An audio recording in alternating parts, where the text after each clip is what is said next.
Muy buenos días, buenos días.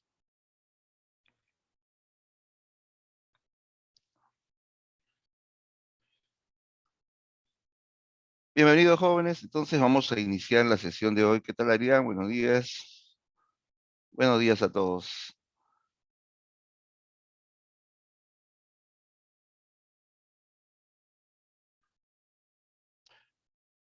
Bien, vamos a iniciar la sesión.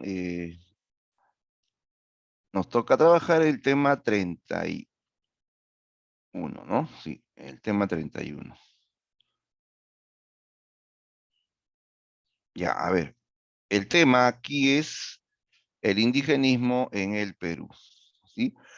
Estamos ya entrando a la recta final de literatura peruana, chicos. Ya hemos trabajado la semana pasada el vanguardismo, ¿sí? El vanguardismo en el Perú. Y hoy ingresamos ya a la etapa del indigenismo. Sí, habíamos dicho la semana pasada que el vanguardismo, ¿no? Y el indigenismo corrían paralelos, ¿sí? En la misma época, 1920 a 1940, ¿sí? Pero este movimiento tiene otra temática, tiene otro género, ¿no? Tiene otro objetivo también, ¿no? Cuando se habla de indigenismo, chicos, hablamos no solamente de un movimiento literario, ¿no? Es un movimiento cultural, ¿no? Que abarca muchas disciplinas, ¿no? La literatura, la pintura, la música, la escultura, la fotografía, incluso otros campos como la sociología, la antropología. Es todo un movimiento cultural e intelectual, ¿ya? Que tiene un objetivo. ¿Cuál es el objetivo? Miren, a ver, observa ahí las imágenes, ¿no? Eh, ¿Cuál es el objetivo, ¿no? De hablar del mundo indígena en el Perú. Eh, ¿Cuál es la situación del indígena en nuestro país? ¿Cuáles son los problemas que aquejan al indígena en el Perú, ¿no? Si ustedes hacen pues un recuento desde la época colonial, porque desde ahí comienza el problema indígena, desde la época colonial, el indígena pues ha vivido, ¿no? En la época colonial vivió explotado por los españoles, ¿no? Muchos fueron aniquilados, ¿no? En las minas, ¿no? Eh, o en diferentes espacios, ¿no? En donde fue obligado a trabajar, ¿no? Para los españoles, ¿no? Después se logra la independencia, pero el problema del indio no termina, ¿no? El indígena sigue siendo, ¿no? Olvidado, sigue siendo eh, un ser, pues, que vive excluido, ¿no? Viene la república y el indígena sigue siendo explotado, ¿no? ¿No? Ya no lo explotaban los españoles, claro, los explotaban autoridades, ¿no? Los explotaban los jueces, los gobernadores, hasta los curas, principalmente los gamonales, ¿no? En las haciendas, ¿no? Entonces el indígena ha vivido pues siempre excluido, maltratado, incluso menospreciado, ¿no? En, en nuestra sociedad, ¿no? Pero dense cuenta pues que los indígenas chicos juegan un rol importante, ¿no? En nuestra sociedad, ¿no? ¿A qué se dedican los indígenas, ¿no? ¿Cuál es su actividad o sus actividades principales, ¿no? Ustedes saben pues que ellos se dedican mayormente a la agricultura, ¿no? A la ganadería o a la minería, que son actividades rurales, ¿no? Que se dan justamente en el campo, en el mundo rural, en el mundo andino, ¿no? Claro, gracias a ellos tenemos comida, tenemos que comer, en cuanto a plantas, animales, minerales también, ¿no? Hasta la vestimenta, porque ellos producen también la lana, ¿no? Entonces, hay un rol importante, sin embargo, pues ellos son, hasta el día de hoy, pues siguen siendo, ¿no? Menospreciados, ¿no? Entonces, ante toda esta problemática, chicos, surgen los indigenistas, ¿no? Que van a ponerse como tarea la revaloración del indígena, revalorar la cultura indígena, reivindicar al indígena y su cultura, ¿sí? Claro, ya algunos habían comenzado, ¿no? ¿Se acuerdan en el realismo, ¿no? ¿Quiénes defendieron al indígena en la época del realismo? Ajá, Dolores, muy bien, ya lo dijiste, te adelantaste, perfecto, ¿no? Muy bien. ¿Quiénes defendieron al indio en la etapa del realismo? Los llamados precursores, ¿no? ¿Quiénes fueron los precursores del indigenismo? A ver, ¿quién nos recuerda? Son dos, un autor de Lima y una del Cusco. Así es, mi estimada Dolores, González Prada, ese es uno. ¿Quién más? Una escritora cusqueña, Clorinda Mato, ¿no? Clorinda Mato, así es, Maffer, Clorinda Mato de Tarde. Ya, ellos defendieron al indio en el siglo XIX, ¿no? En el siglo XIX, ¿no? Y ahora ya estamos en el siglo XX y surge pues un conjunto de intelectuales y autores que van a plantear la defensa del indio y no solamente van a defender, no solamente van a denunciar, ¿no? La explotación del indígena, sino también van a interesarse por su cultura, por sus mitos, por su música, por su forma de ver el mundo, ¿no? Su cultura, ¿ok? Esa es la tarea del indigenismo, reivindicar al indio y revalorar su cultura. ¿Listo? Bien, veamos la teoría del indigenismo. Ya, primero, el indigenismo, como ya dijimos, es un movimiento cultural que busca la reivindicación y revaloración global del mundo indígena o mundo andino, a partir de la denuncia y la condena a un sistema que lo excluye y lo degrada. Claro, todos estos autores se identifican con el indígena y su cultura y van a denunciar y van a condenar a un sistema que excluye, degrada, menosprecia al indígena, ¿no? Ya,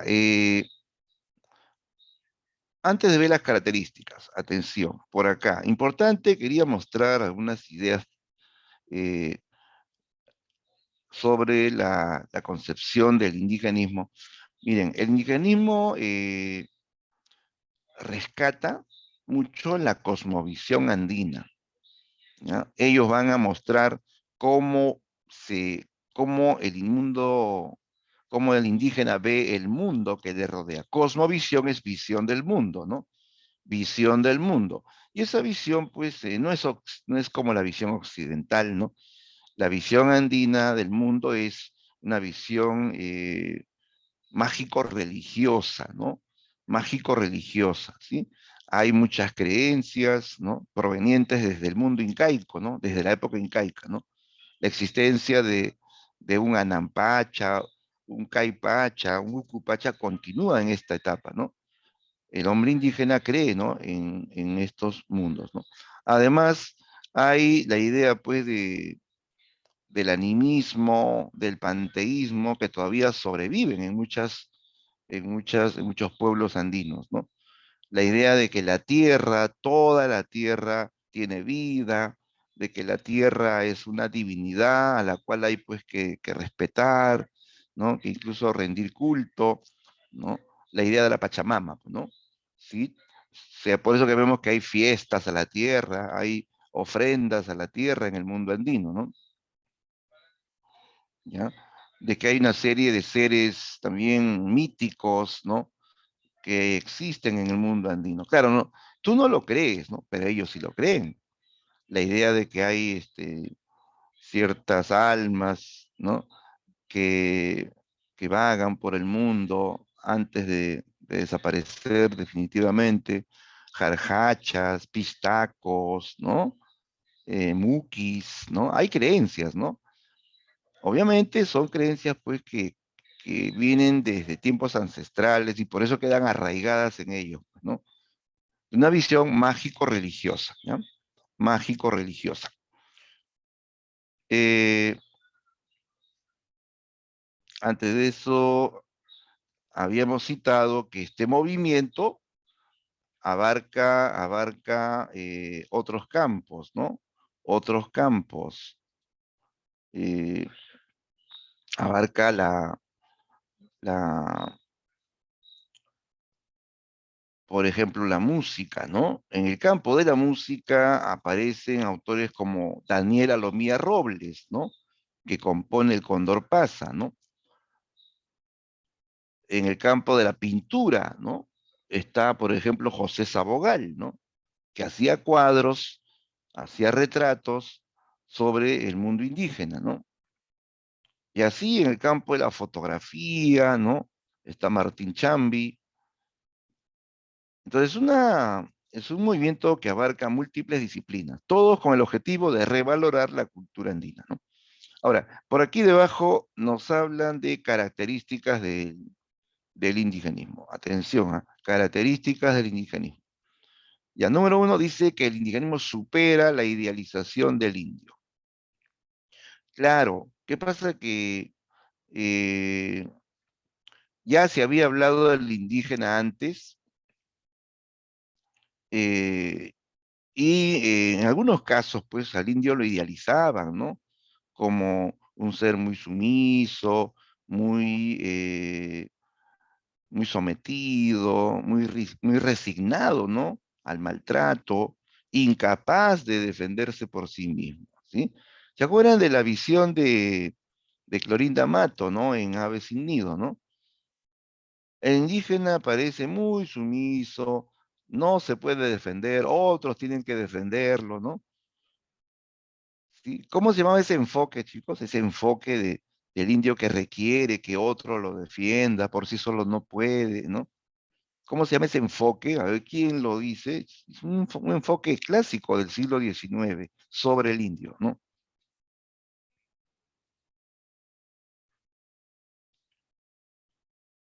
¿Cómo se llama el enfoque? Eh, ¿Patriotismo? No, tiene otro nombre, otro nombre. Desde que el indio es como ver al indio como un niño indefenso, que no se puede valer por sí mismo. Claro, así es, ya lo dijo Maffer, también Antonella, paternalista, ¿ya? El enfoque paternalista, que es un enfoque idealizado, pues, ¿no? Sentimental también, porque siente pena del indio, ¿no? Entonces, los autores de indigenismo superan esa mirada, ese enfoque paternalista, ¿no? Del indio que es dócil, que el indio que es callado, ¿no? Que siempre se deja humillar, ¿no? Ahora viene una visión objetiva. Visión objetiva quiere decir que ellos van a describir al indígena tal y como es, ¿no? O sea, un indígena real, pues, con virtudes y con defectos, ¿ya? Con vicios y con valores positivos también. Lo bueno y lo malo, pues chicos, como todos los seres humanos, ¿no? Nos muestran la complejidad del ser humano.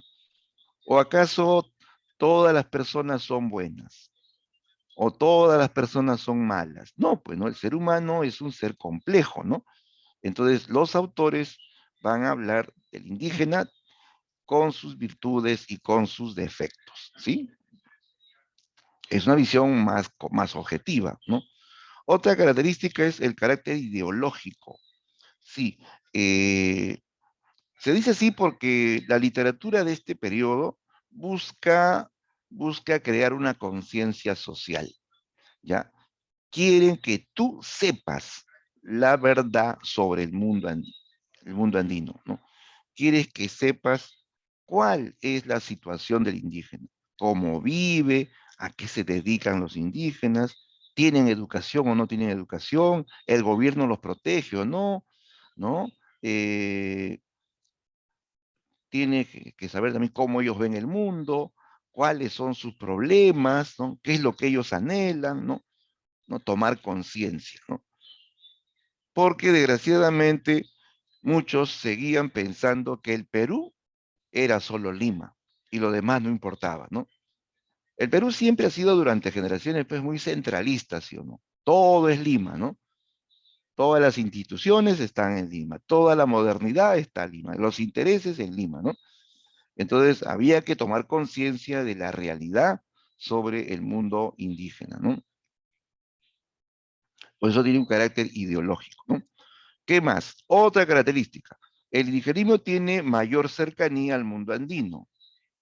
Claro, nos da a conocer su cultura, su cosmovisión, etcétera, ¿no? Claro, esto de la cercanía es importante, pues, chicos. Para que uno pueda conocer la realidad, uno tiene que acercarse a ese mundo. Los escritores del indigenismo, todos conocieron el mundo andino. Muchos de ellos vivieron ahí, se acercaron al indígena, incluso hasta pudieron comunicarse con ellos. Tenía que haber eso, cercanía. Porque muchos también escribieron antes, ¿no? Antes del indígena escribieron sobre el indígena sin conocer el mundo andino. Por ejemplo, Ventura García Calderón fue un escritor limeño del modernismo, del arielismo, para ser más preciso, del arielismo, ¿no? Un escritor de la alta sociedad limeña que escribió muchos cuentos sobre el indígena. Pero ¿sabes qué? Ventura jamás en su vida estuvo en la sierra peruana. Nunca vio un indígena. Nunca viajó a zonas andinas. Con la justa llegó a Chosica y le dio soroche todavía, ¿no? Y habló de indígenas, ¿no? Lógicamente su descripción del indígena es pues irreal, no es pues objetivo, ¿no? Tergiversó la situación y la realidad del indígena, ¿no? Entonces, para que uno hable de manera objetiva de algo, tiene que acercarse a ese mundo. Si tú quieres escribir un cuento sobre a ver, la cárcel en el Perú o la situación de los presos en el Perú, tendrías que meterte a una cárcel, ¿sí o no? Tendrías que pasar un tiempo en la cárcel y ver ahí de cerca, ¿no? Con tus propios ojos, a partir de la experiencia, ¿no? Allí podrías hablar con objetividad. Pero si estás afuera solamente, vas a decir, bueno, ahí hay presos, pues, ¿no? Vas a hablar en forma general o de repente vas a hablar en forma incluso hasta irreal, ¿no? Sobre ese tema, ¿no? El escritor objetivo tiene que acercarse a ese mundo, ¿no? Y así lo hicieron los indigenistas. Ellos estuvieron en el mundo andino, se acercaron al indígena, ¿no? Bien, otra característica. Dice que en el indigenismo hay una visión endógena o interior del hombre indígena. ¿Ya? ¿A qué se refiere? De que los autores del indigenismo van a conocer más del mundo andino, el mundo indígena, más que los precursores o más que los autores anteriores que hablaron del indígena, ¿no? O sea, ellos tienen más conocimiento, pues, ¿no? Ellos van a conocer mucho eh, la interioridad del indio, o sea, cómo siente el indio, cómo piensa el indio. Van a conocer incluso su pensamiento mítico, o sea, me refiero a sus creencias, sus mitos, ¿no? ¿Ya? Entonces, hay un mayor conocimiento, un mayor interés por todo lo que es la cultura del indígena, ¿no? Entonces eso va a ser una diferencia, pues, con los antecedentes, ¿no? Los antecedentes, sí, defendieron al indio, ¿no?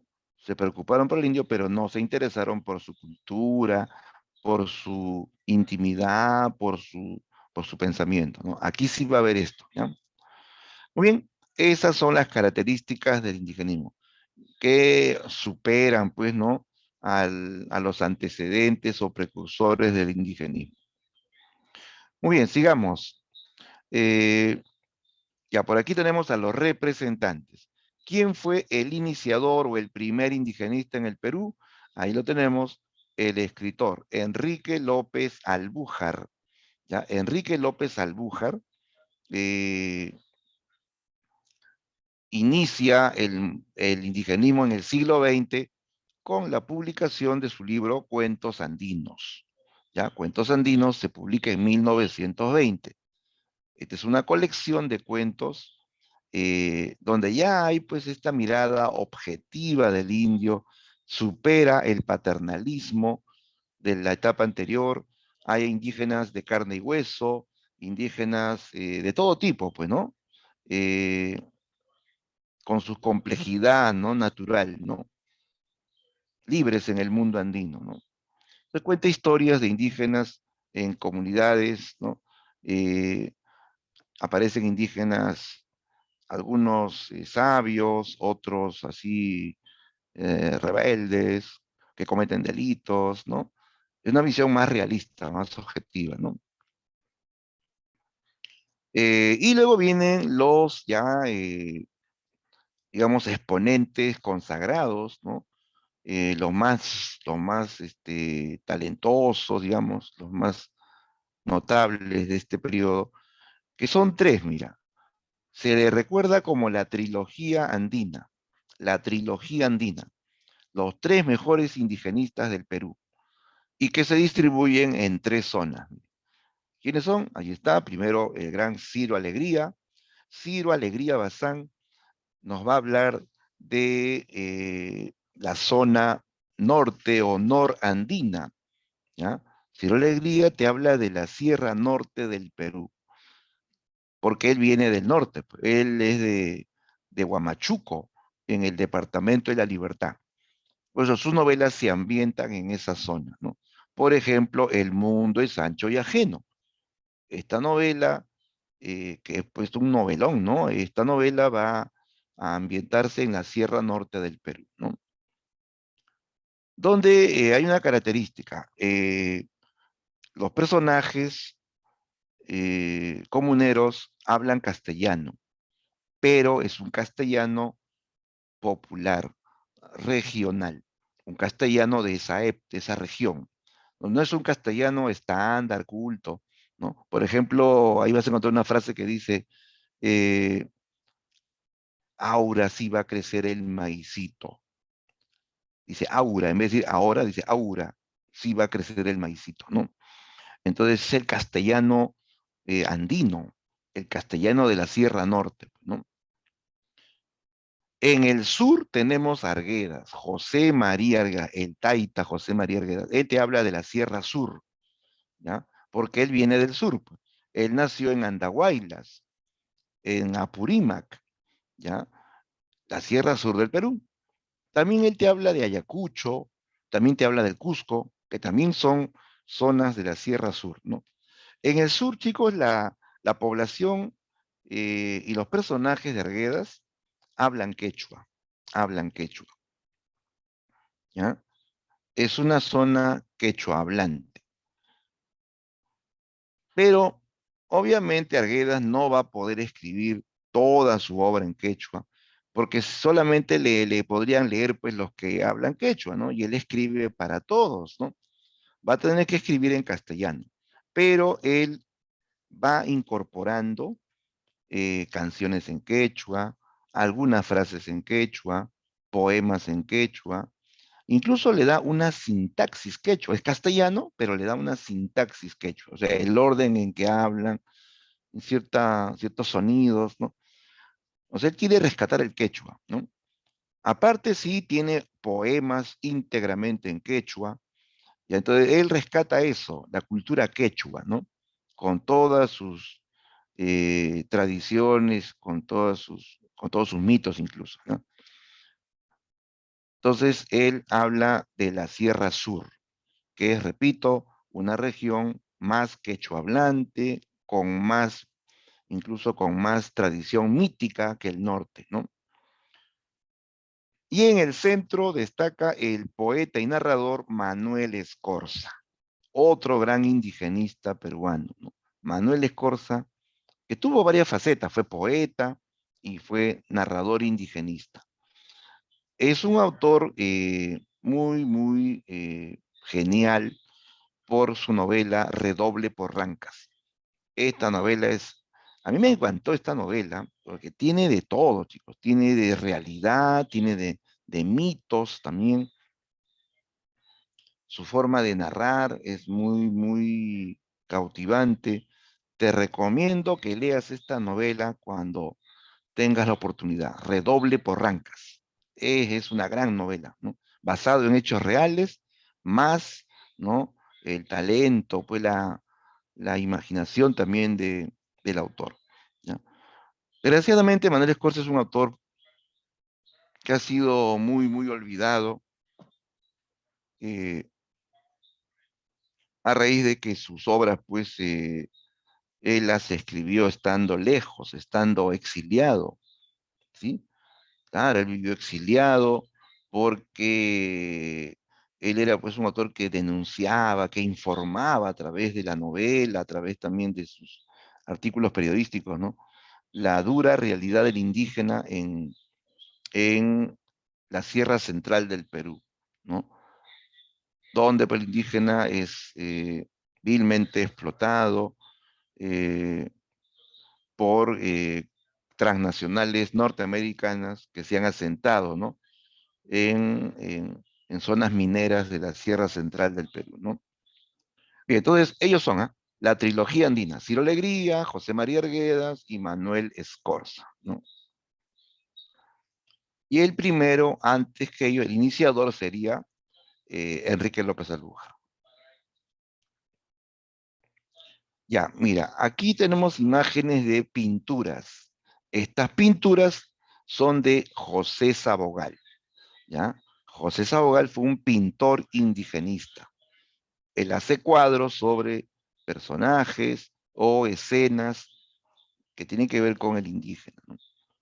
¿Ya? Si tú te das una vuelta por Miraflores, por el Parque Kennedy, vas a encontrar murales con estas imágenes. Esas imágenes son de José Sabogal, ¿ya? Pintor indigenista. Aquí vemos a una mujer andina con su hijito en la espalda, típica escena, ¿no? O también indígenas que eran explotados por el gamonal, ¿no? Por el hacendado, ¿no? ¿Ya? Entonces abarca la pintura, ¿ya?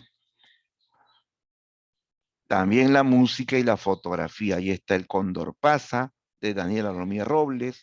Aquí esta fotografía es un clásico de la fotografía indigenista, ¿no? ¿No? Esta es una foto lograda por Martín Chambi, famoso fotógrafo. Su familia se dedica a eso, a la fotografía. Él es un cusqueño, ¿no? Se dedica a la fotografía y sobre todo a la fotografía indigenista, ¿no? Fíjate esta imagen, aparece el indígena grandote, ¿no? Pero fíjate cómo está vestido, ¿no? Cómo es su condición, ¿no? De aquí vemos al hombre criollo que se le acerca, que quiere ser su amigo, ¿no? Que lo abraza, ¿no? Más o menos es la idea, pues, del indigenismo, ¿no? ¿No? Que, que se respete al hombre andino, ¿no? Que se, que se revalore su cultura, ¿no? Bien, ya vimos esto de la cosmovisión andina, las creencias, los mitos se van a rescatar en el indigenismo. Ya, a ver acá. Otro antecedente del indigenismo fue el gran ensayista José Carlos Mariátegui, ¿no? El amauta José Carlos Mariátegui, ¿no? Mariátegui jugó un rol importante también en este proceso del indigenismo. Él vivió antes que se dé el auge del indigenismo, ¿ya? Él va a teorizar el problema del indio en su obra Siete ensayos de interpretación de la realidad peruana, ¿no? Esta es una obra que también eh, tiene, pues, ¿no? Gran importancia en la historia de la literatura del Perú. No solamente en la literatura, en todos los campos. Este libro tiene de todo, ¿ah? Tiene de, de historia, de sociología, de economía, de literatura, tiene de sociología, de arte, de todo, ¿ah? Es un libro muy, muy global, digamos, ¿no? Y toda persona que se considera, pues, culta, ¿no? Debería haber leído este libro, ¿no? Tiene de todo, pues, tiene de todo, por eso digo, Mariátegui fue un hombre que tuvo una visión muy amplia, ¿no? Él sabía de todo, a pesar que él no fue a la universidad, ¿no? Él era muy incluso convocado para las universidades. Él daba conferencias en universidades, ¿ah? Claro, por su capacidad intelectual, por su cultura inmensa. Él sabía de todo, él sabía de historia, de política, economía, sociología, sabía de cine, sabía de hípica, sabía de todo, ¿ah? ¿Cómo sabía tanto si no fue a la universidad? Ah, es que él era autodidacta. Él leía un montón, ¿no? Y además, pues fundó el Partido Socialista aquí en el Perú, ¿no? Entonces, él va a teorizar en este libro, en uno de los capítulos, va a teorizar el problema del indio. ¿Ya? Él articula el problema del indio con los conflictos socioeconómicos, ¿sí? Mariátegui dice, el problema es la tierra, no la solución está en ese tema, la tierra y también el problema es la explotación del indígena. ¿No? Él no, o sea, él va a añadir este punto de vista, porque hasta el momento se decía el problema del indio es la educación, el problema del indio es la falta también de religión, ¿no? Otros decían es su raza, ¿no?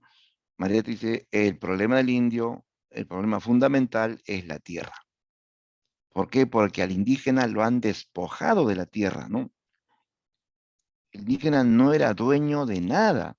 Pero yo pregunto, chicos, antes que vengan los españoles, ¿quiénes eran los dueños de estas tierras? ¿Quiénes eran los dueños?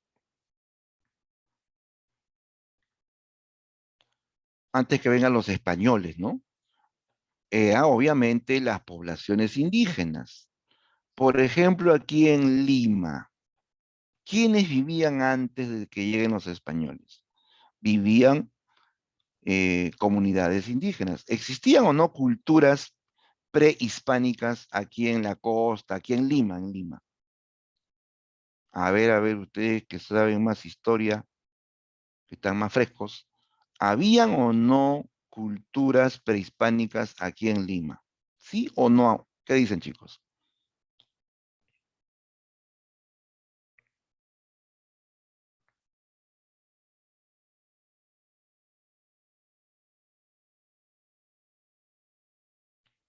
A ver, nadie me dice nada, parece que no se acuerdan. ¿Cómo es, chicos? ¿Habían o no culturas prehispánicas en Lima?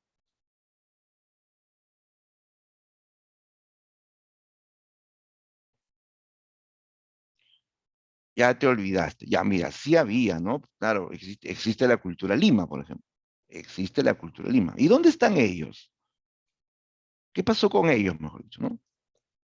Ya, pues vienen los españoles, ¿no? Y los votan, pues, los votan o los aniquilan, ¿no? Muchos se fueron a la sierra, ¿no? Y todas estas tierras pasaron a poder de los españoles, ¿no? Desde ahí viene la expropiación de tierras, ¿no? Y eso continúa, pues, ¿no? En la etapa republicana aparecen los gamonales, estos hombres poderosos que tenían haciendas, ¿no? Que tenían influencias incluso, ¿no? Políticas, y les quitan la tierra a los indígenas, ¿no? Y a los indígenas los vuelven sus sirvientes, ¿no? Los esclavizan prácticamente en las haciendas, ¿no? Se adueñan de la tierra. Entonces, el indígena no es dueño de nada, ¿no? Trabaja para el gamonal, es maltratado, humillado. Entonces, María Tegui plantea eso, pues, ¿no? Que el problema es la tierra, ¿no? Y la explotación, claro, el indígena es explotado en las haciendas, o a veces se escapa, prefiere huir, se va a la mina, igual lo explotan, se va a la selva, trabaja en el tema de la extracción del caucho, también lo explotan, o sea, otro problema es la explotación, ¿no? Entonces, María Tegui plantea eso, chicos, que el problema del indio es socioeconómico, el problema es la tenencia de la tierra, que el indígena debe recuperar la tierra. Y obviamente eso no va a suceder de manera, pues, pasiva, ¿no?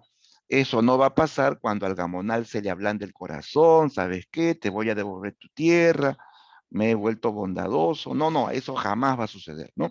Había que luchar por la tierra, ¿sí? Había que luchar por la tierra.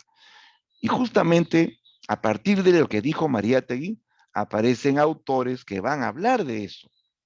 Un ejemplo claro es El mundo es ancho y ajeno, ¿sí? De Ciro Alegría. Claro, en esa obra los indígenas van a luchar por la tierra. Y ese va a ser el tema central de esa novela, la lucha por la tierra, ¿sí? Y lo dijo Mariátegui, ¿no? Más adelante esto se hace realidad cuando viene Velasco, Juan Velasco Alvarado. Tú sabes por historia que Juan Velasco hizo la reforma agraria, le quitó las tierras a los gamonales, a los hacendados, y se las devolvió a las comunidades campesinas, a las comunidades indígenas, ¿no? Claro, sobre esto hay todo un debate, pues algunos estuvieron en contra, otros a favor, ¿no? Pero nota, lo que hizo Velasco fue la aplicación de lo que dijo Mariátegui, ¿no? ¿No? Que había que luchar por la tierra, que había que devolverle la tierra a las comunidades campesinas, ¿no? O sea, él fue un teorizador, como te das cuenta, él plantea la teoría sobre el problema del indio, ¿no? Mariátegui, entonces, fue un autor importante en este proceso. Desgraciadamente, él no vivió el auge del indigenismo, también por sus problemas de salud, él no pudo viajar hacia la sierra, ¿no? Sabes que gran parte de su vida él la pasó en silla de ruedas, ¿no? Claro, no tuvo una vida, digamos, normal, ¿no? Por ese tema, ¿no? Tuvo sus limitaciones. Entonces, no tuvo cercanía al mundo andino, tampoco hablaba quechua, ¿no? Y eso no le permitió acercarse, no le permitió conocer más, ¿no? Acerca del indígena, pero su análisis ideológico es impecable. Su análisis ideológico es trascendental, porque muchos lo van a tomar y lo van a poner en práctica, ¿no? Bien, él fue pues maestro de muchas generaciones, él fue maestro de, de Arguedas, de Vallejo, ¿no? De Escorza, en fin, una serie de intelectuales van a seguir su teoría, ¿no? Bien, por acá tenemos al señor Enrique López Albújar, ¿ya? Enrique López Albújar, ¿ya? ¿Por qué es importante Enrique López Albújar? Mire, él escribió este libro, ya lo dijimos, ¿ah? Cuentos andinos. Es autor de Cuentos andinos, que es una colección de cuentos que marca el inicio, ¿ya? El inicio del indigenismo ortodoxo o tradicional, ¿ya? Este librito se publicó en el año 1920, ¿ya? Este librito se considera el punto de partida del indigenismo, ¿ya? Muchos intelectuales, muchos estudiosos, muchos críticos van a decir que con esta obra se inicia el indigenismo. ¿Por qué? Porque es una obra más realista, es una obra que nos da una visión más realista y objetiva acerca del indio. Aquí aparecen indígenas reales, ya no indígenas tergiversados, eh, ya no demasiado sumisos, o también ya no demasiado salvajes, como decían otros, ¿no? Sino una mirada real, en el sentido de que aparecen indígenas con vicios y virtudes a la vez, ¿no? ¿Ya? Eh, pero hay también una limitación. Se dice que su mirada todavía es sesgada o parcial. ¿Por qué? Porque a pesar de su estilo realista, objetivo, él se centra en un solo tema, en un solo tema. Casi todos los cuentos de este libro hablan de indígenas vinculados al tema del delito, indígenas que han violado la ley, que han robado, que se han vengado, que han hecho justicia por sus propias manos, que han transgredido la ley. Debido a que este autor fue juez, estudió leyes en San Marcos, se dedicó durante muchos años a esta labor de juez en zonas rurales. Entonces, ¿a quiénes atendía él en su labor de juez? Él tuvo contacto pues con indígenas que habían sido acusados, indígenas que habían cometido algún delito, y él eh, pudo pues solamente conocer a ese tipo de indígenas, ¿no? Por eso que casi todos sus cuentos hablan de indígenas que se han rebelado contra la ley, ¿no? Pero no todos los indígenas, pues, van a tener esa actitud transgresora, ¿no? No todos los indígenas van a ser delincuentes tampoco, ¿sí o no? Decir eso es, es tener una mirada parcial, ¿no? Es como ahora, pues, que estamos eh, en una época donde han llegado a nuestro país muchos migrantes, ¿no? Venezolanos. Hay de todo, ¿sí o no? Claro, algunos son delincuentes, es cierto, roban, ¿no? Hasta matan, ¿no? Pero todos son así. No podemos también ser así, pues, tan eh, tajantes, decir que todos son iguales. No, hay venezolanos que sí han venido a trabajar, que sí son amables, ¿no? Entonces, decir que todos son así iguales es una mirada sesgada. Sería, imagínate que venga un turista al Perú y le roban. Viene un gringo, le roban. Va a su embajada, pide ayuda, sale de la embajada y otra vez le roban. Se está yendo a su país y otra vez le roban, ¿no? ¿Qué va a pensar el Perú? Que todos somos iguales, que todos somos ladrones. ¿Pero es así? No, no es así. En el Perú hay gente amable, gente educada, hay buena comida, lugares bonitos, pero él al ser víctima de robos tiene una mirada pues sesgada, ¿no? ¿No? Va a pensar y va a decir que todos son iguales, ¿no? Entonces, más o menos así, pues chicos. Enrique López Albújar solamente tenía contactos con indígenas que habían violado la ley. Y por eso que su tema va a ser siempre el mismo, ¿no? Eso sería la crítica que se le hace a este libro, ¿no? Por ejemplo, dentro de este libro está el cuento Ushanan Hampi, que es un clásico, ¿ah? Un cuento clásico de Enrique López, Ushanan Hampi. Este cuento habla de la justicia violenta en la comunidad indígena. Es la historia de una comunidad llamada Chupán, donde hay una serie pues, de leyes que vienen desde la época incaica, el Amazúa, el Amayuya, el Amaqueya, ¿no? Sobre todo esto del Amazúa, no seas ladrón, ¿no? Y habían jueces andinos, ¿no? Los más ancianos eran los jueces, por su experiencia, por su sabiduría, eran los jueces. Le llamaban los yayas. Ellos eran los que impartían la ley en esa comunidad.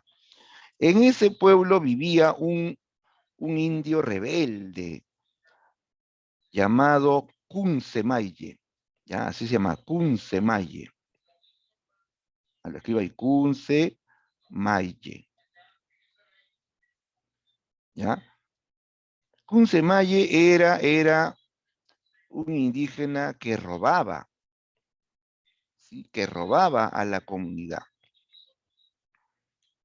Y a él le habían dado ya una oportunidad.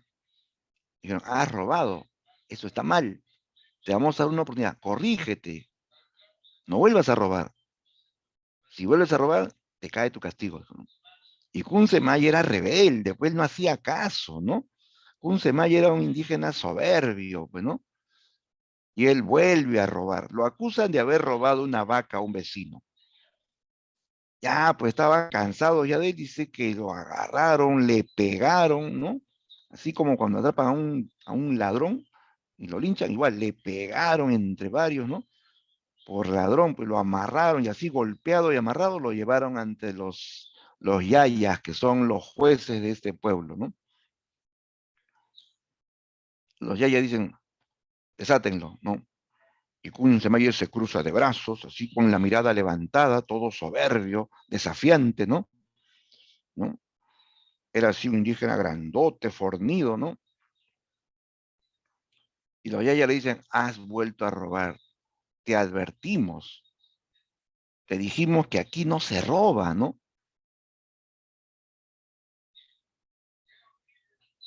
Y has vuelto a robar, ¿no? Por eso ya no te queremos aquí, le dijo, ¿no? Quedas desterrado, le dijo, ¿no? Grita, ¿no? Gitarishum, Gitarishum es desterrado, ¿no? Es como una condena a ser expulsado, pues, ¿no? De la tierra, ¿no? Y los indígenas le tenían miedo a eso, le tenían miedo al Gitarishum. ¿Por qué? Porque eh, el destierro era como una pena de muerte civil, porque fuera de la comunidad, estamos hablando en los Andes, ¿ah? Fuera de la comunidad no hay nada, pues chicos. No hay que comer, hay frío, soledad, hambre, ¿no? Por último, caerá en manos de un gamonal que lo tendrá como un esclavo, ¿no? Yo le tenían miedo al destierro, ¿no? Kunzemaye se pone desafiante. ¿Por qué a mí aquí otros roban? Dijo, ¿no? Yo no soy el único, dice, ¿no? No, no seas insolente, dice, estás calumniando a la comunidad, dice, ¿no? Si sigues hablando así, te entregaremos al pueblo para que todos hagan justicia, dijo, ¿no? Y Kunzemaye escupe al suelo y le dicen, Ismaitamikui, o sea, tráguense eso, le dice, ¿no? Así era Kunzemaye, era bien, bien insolente, ¿no? A los jueces y a todo el pueblo, digo, tráguense eso, él escupe y dice, tráguense mi, mi escupitajo, ¿no? Era así bien insolente Kunzemaye, ¿no? Y los jueces dijeron, sáquenlo del pueblo. Y toda la comunidad lo amarraron de nuevo y así lo fueron empujando y empujando, lo fueron botando, ¿no? Llegaron a la frontera del pueblo, había un río, y ahí le dijeron, vete, nunca más regreses. Si vuelves, te espera el Ushanan Hampi. Ushanan Hampi era la pena máxima ya, era la pena de muerte, pero era una pena de muerte violenta, era una pena de muerte con descuartizamiento, ¿ya? Y le dijeron, si vuelves, te espera el Ushanan Hampi, ¿no? Y Kunsemaye se va corriendo, ¿no? Lo han votado de la comunidad. Y ahí da pena, pues Kunsemaye se va solito, triste, siente frío, no tiene que comer, ¿no? Se pone a recordar, extraña su tierra, extraña su choza, extraña su coca, extraña a su madre, hasta casi se pone a llorar pensando en su madre que se ha quedado sola, ¿no? Extraña a una mujer a la cual él quería, ¿no? Y así, pues, ¿no? No soporta la soledad, el frío, el destierro, ¿no? Y Kunzemaye decide volver, ¿sí? En contra de la prohibición decide volver. Ya los yayas se imaginaban, ellos decían, los yayas decían, Kunzemaye es un alma rebelde,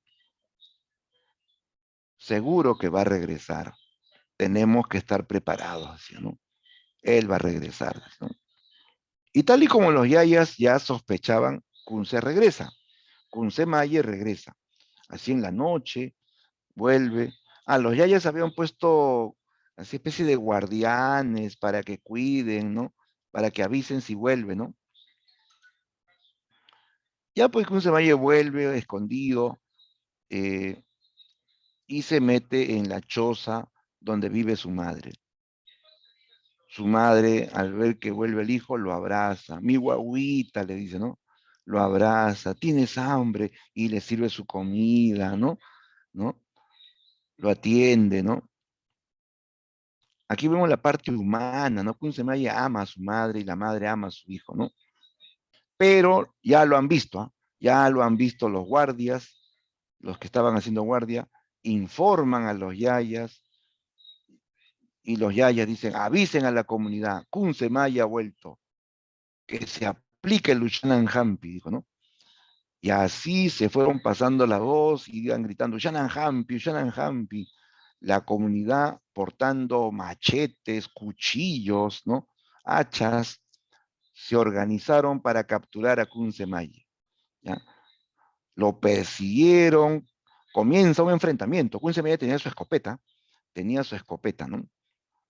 Y él comienza a escapar, comienza a disparar, ¿no? Mata a varios comuneros, pero siguen persiguiéndolo hasta que lo acorralan en la placita principal del pueblo. Kunsemaya quería meterse a la pequeña iglesia que había en esa placita, pero no puede entrar, ¿no? Ahí lo rodean y ahí pues lo capturaron, ¿no? Lo capturaron. eh, Kunsemaye se quiere proteger con su mamá, ¿no? Aparece su madre, ella lo abraza, él se abraza a su madre, pero lo arrebatan de los brazos de su madre, lo abrieron así como Tupac Amaru, de brazos, de piernas lo abrieron, y todos se abalanzaron con cuchillos, con machetes, y lo ejecutaron a Kunsemaya. Un machetazo le caía en el cuello, otro en el brazo, un machetazo le abrió el tórax de par en par, y así comenzaron a arrancarle las vísceras, uno le sacó el corazón, otro le sacaba los pulmones, le sacaban los intestinos, hasta los perros se metían entre las piernas de los indios y le arrancaban alguna víscera al pobre Kunsemaya, ¿no? Lo masacraron a Kunsemaya, lo descuartizaron. Y ahí no termina el castigo, ¿eh? El Ushanan Hampi continúa con el arrastre. Lo amarraron con una soga, lo amarraron de la cabeza a un caballo y lo arrastraron por todo el pueblo para que todos sean testigos, ¿no? Del escarmiento, ¿no? Lo arrastraron, en el camino iban quedando pedazos y los perros se encargaban de esos pedazos, ¿no? Tanto lo arrastraron que al final del Kunsemaya quedó solamente su cabeza y su columna vertebral. Ese es el Ushanan Hampi. Como te das cuenta, es una justicia violenta, bárbara, ¿sí o no? ¿No? Pero así era la ley en una comunidad, en esta comunidad, para mantener el orden. A ver, pregunto, ¿quién se atreverá a robar después de semejante castigo? ¿Ah? ¿Podrá entrar un ladrón a esa comunidad? No, pues ¿quién se va a atreverse? No, no. Pero sí es una justicia violenta, ¿no? Entonces, aquí nos hablan de indígenas, pero vinculados al tema del delito y sobre todo a estas leyes o esta forma de justicia violenta, ¿no? Ya, pero lo que nos llama la atención es que los personajes son más reales. Kunsemaye, vean, es rebelde, desafiante, insolente, pero también tiene su parte humana. Ama a su madre, ama a su tierra, por momentos se le ve muy, eh, digamos, tierno, ¿no? Por momentos se le ve delincuente, ¿no? Entonces, eso es más real, pues chicos, es más real. Decir que solamente es bueno no es real. O decir que solamente es malo no es real, ¿no? Una mirada más objetiva, ¿te das cuenta? Bien, esa es la idea. Hay realismo, hay objetividad, pero todavía la mirada de Enrique López es parcial respecto al tema, ¿no? El tema se centra más en el delito, ¿no? El tema del delito. Muy bien, vamos ahora a... Tantito, borramos esto, ahora sí. Vamos a hablar de la evolución del indigenismo. Ya mire, aquí este cuadro nos muestra cómo evolucionó el indigenismo. ¿Ya? Primero están los antecedentes, los precursores o antecedentes. Aunque antecedentes abarca todos los que están antes del indigenismo, y aquí se incluyen a los precursores y a los que estaban en lo que era, digamos, lo contrario al indigenismo. ¿Ya? A ver, veamos. Precursores del indigenismo o preindigenistas son Clorinda Mato y González Prada, ya lo sabemos. También ya sabemos que ellos plantearon un enfoque paternalista, o sea, ellos protegen al indio, ¿no? Porque plantean que el indígena es un ser desvalido, que por sí solo no se puede defender. Otros tienen que defenderlos, ¿no? Ya. Ahora, otro grupo de antecedentes son los autores indianistas. Los indianistas hablaron del indio, pero con un enfoque exotista. ¿Qué significa eso? Exotista. Quiere decir que ellos veían al indígena como un ser extraño, extraño a nuestra sociedad. O sea, prácticamente no lo consideraban como peruano, no lo consideraban como parte de la nación peruana, ¿no? Cosa absurda, ¿no? ¿No? Bueno, el asunto es que para autores indianistas, los indígenas eran pues seres que no estaban incluidos en la nación, en la sociedad. Al indígena lo presentan pues así todo salvaje, bárbaro, ¿no?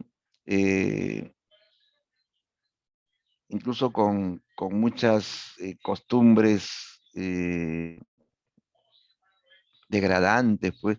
Ventura García Calderón, por ejemplo, tiene cuentos donde habla de indígenas y lo dice pues así de manera muy racista, ¿no? Que los indígenas son salvajes, bárbaros, incivilizados, que se comen los piojos unos a otros, que tienen sexo con las llamas. Así, fíjate, describe Ventura García Calderón al indígena, ¿no? Una visión pues discriminatoria, racista, ¿no? Y no lo incluye en la sociedad, ¿no? Entonces lo ve al indio como un extranjero prácticamente. Poco más se dice que es un marciano, ¿no? Entonces, esa es la mirada del indianismo. ¿Ya? Todo lo contrario, pues, ¿no? A lo que hacían Clorinda Mato y González Prada. Entonces, se puede decir que el indianismo es una mirada anti-indigenista, ¿ya? Anti-indigenista, ¿ya? O exotista, ¿no? Después ya viene, ya en el siglo XX, viene el indigenismo ortodoxo. Ortodoxo se dice al indigenismo tradicional, ¿ya? Tradicional, donde ya se abandona el idealismo, se abandona el paternalismo y viene una mirada objetiva, una estética realista, ¿no? De la situación económica y social del indígena. Representantes del indigenismo ortodoxo, Enrique López Albújar y Ciro Alegría. El mejor autor del indigenismo ortodoxo es Ciro Alegría, ¿ya? Recuerden que Enrique López tiene su limitación todavía, ¿no? Ciro Alegría es el mejor autor del indigenismo ortodoxo. También se puede incluir aquí Arguedas, pero solamente en su primera parte, su primera etapa. Arguedas va a ser indigenismo tradicional en su primera etapa, porque Arguedas evoluciona hacia el neoindigenismo, que es el tercer momento, la tercera fase del indigenismo. Ya esto se llama neoindigenismo. ¿Ya? ¿Qué es el neoindigenismo? Es el indigenismo, el mismo indigenismo, pero eh, tratado con técnicas modernas. ¿Ya?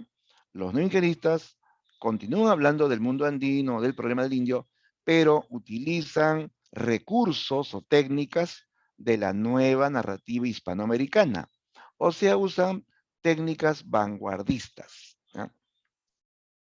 Propias y también venidas de afuera. El monólogo interior, el flashback o lo real maravilloso, ¿no? Entonces usa recursos de la nueva narrativa hispanoamericana. Se incorpora la mirada mágico-religiosa o mítica del hombre andino. Aquí sí se usa mucho esta técnica de lo real maravilloso, se incorporan los mitos, las creencias, ¿no? a la realidad, ¿no? Ese es el neoindigenismo. Representantes, Arguedas en su segunda etapa, ¿no? Manuel Escorza y Eleodoro Vargas Vicuña, ¿no? Ellos son los neoindigenistas. Ya, y vamos a centrarnos finalmente en Ciro Alegría Bazán, ¿ya? Hablemos de Ciro Alegría.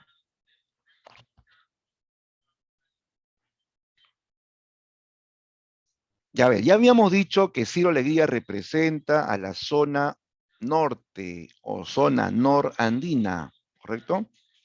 Porque él viene del norte, él nació en Huamachuco, en el departamento de La Libertad, ¿ya? De La Libertad. Pero además hay que aclarar que Ciro Alegría venía de una familia de terratenientes, ¿sí? O sea, Ciro Alegría no era pobre, no, no, era hijo de un hacendado próspero, ¿ya? Eh, Él pasó toda su infancia en una hermosa hacienda, ¿no?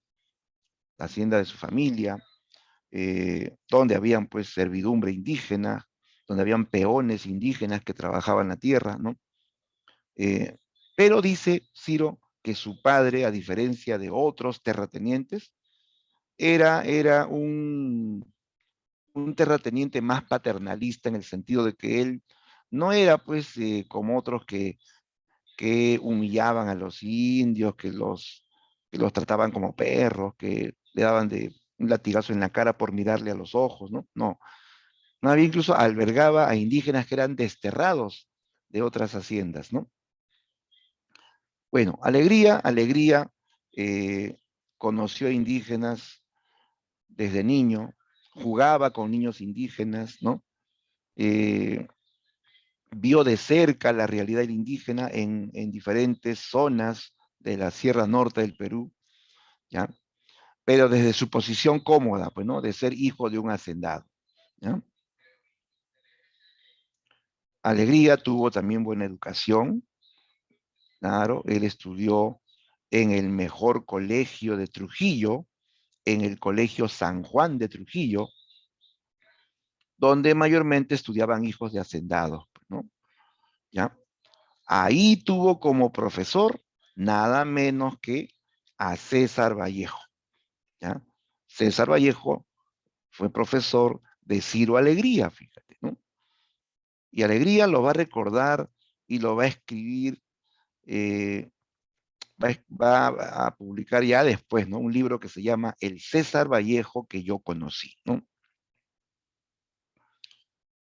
Bien, también Ciro Alegría ingresa a la Universidad de Trujillo, ¿ya? La Universidad de Trujillo, eh, y siendo un joven estudiante, él se une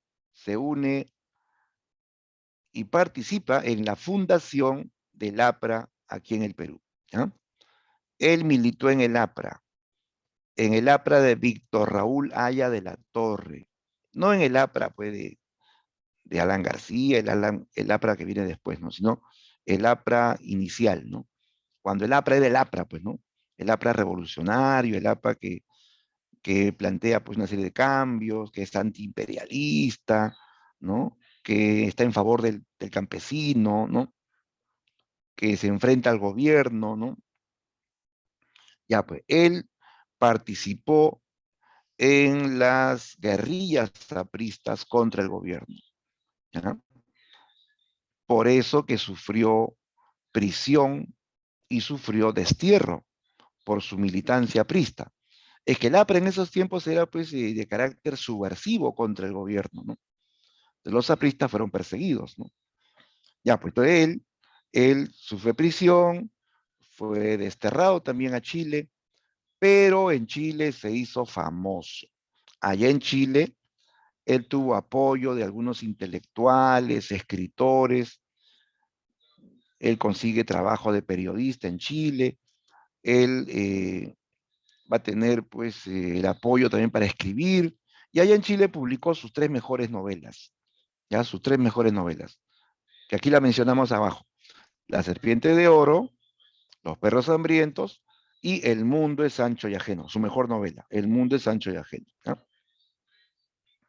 Entonces, en Chile publica sus mejores novelas y todas estas novelas ganaron premios que le permitieron vivir cómodamente a Ciro Alegría. Sobre todo, El mundo es ancho y ajeno gana el premio internacional de novela, el premio latinoamericano, ¿no?, de novela, que incluso se organiza en Nueva York. ¿Ya? Él escribe esta novela estando en Chile, la presenta al concurso y obtiene el primer puesto. ¿Ya? Gana el premio latinoamericano que venía acompañado de $200,000. ¿Ah? Sí, le cayó $200,000 a Ciro Alegría por su novela El mundo es ancho y ajeno, por haber obtenido el primer lugar, primer puesto. ¿Ya? Ya, pues Ciro Alegría se hace famoso, su libro va a ser publicado y traducido a muchos idiomas. A Ciro lo van a leer en muchos países de habla hispana y de lenguas extranjeras también. Ciro Alegría se convierte así en el peruano más internacional de la década del 40. ¿No? Antes que Vargas Llosa sea internacional, él ya era internacional. ¿Ya? ¿Ya? Ciro Alegría fue el escritor peruano más famoso de los años 40 por su novela El mundo es ancho y ajeno. ¿Ya? Ahora bien, ¿de qué caracteriza su narrativa? Por acá destaquemos sus rasgos principales. Dice, su narrativa retrata la lucha del hombre andino. Claro, en sus obras el indígena se enfrenta a todo tipo de eh, adversidades. Por ejemplo, el indígena se enfrenta a las injusticias de los gamonales, se enfrenta a la corrupción de los jueces, ¿no? O también se enfrenta a la naturaleza y sus inclemencias, ¿no? O sea, el indio aparece como una especie de héroe que lucha por sus derechos, lucha por la tierra, lucha contra la naturaleza, ¿no? Sí, es que en el mundo andino la naturaleza a veces es agresiva. Hay lluvias torrenciales, hay huaicos, hay sequías, ¿no? ¿No? Entonces, él escribe novelas donde el hombre indígena se enfrenta también a la naturaleza, ¿no? ¿Qué más? Alegría incorpora el dialecto castellano andino del norte. Claro, como ya te había mencionado, en el norte hablan castellano, pero es un castellano con interferencias del quechua, ¿no?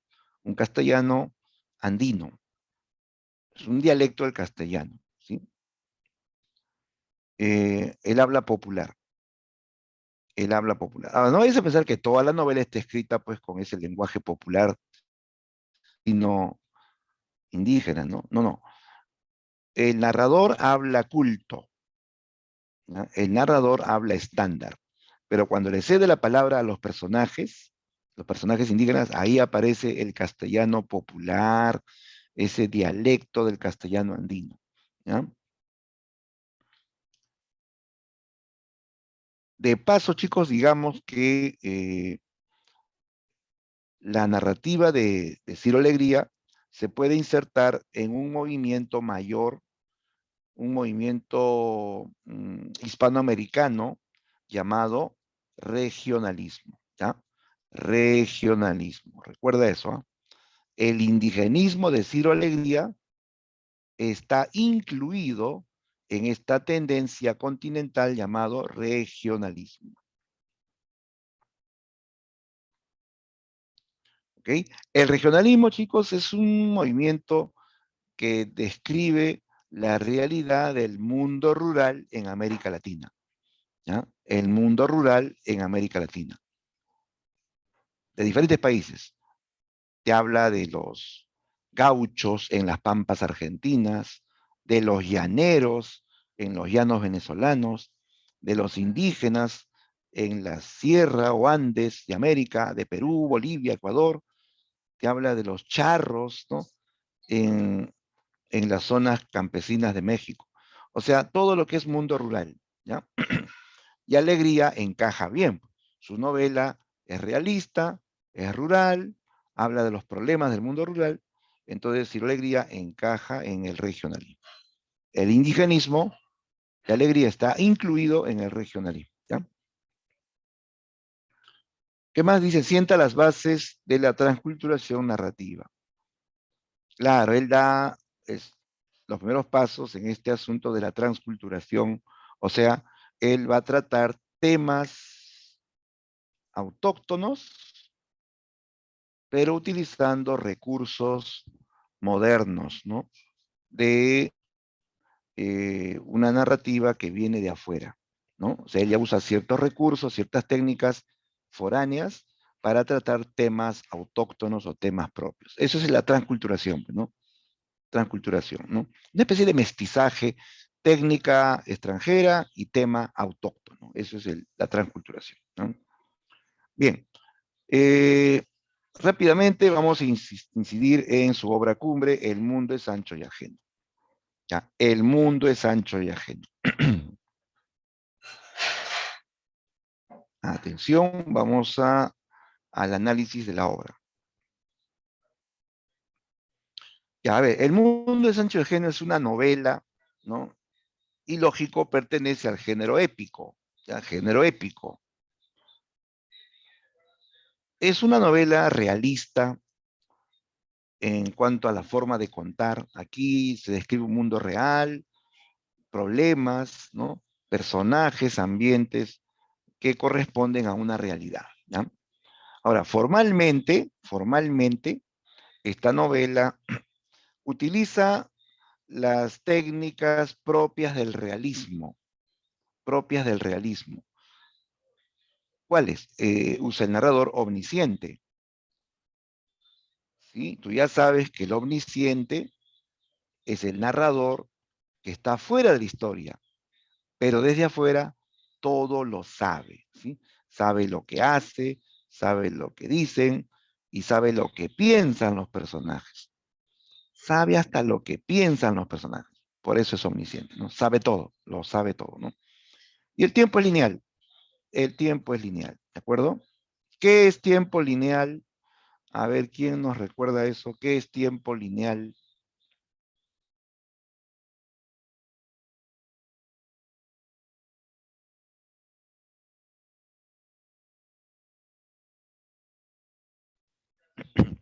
¿A qué se refiere el tiempo lineal? Chicos, ¿están ahí o ya se fueron a desayunar? A ver,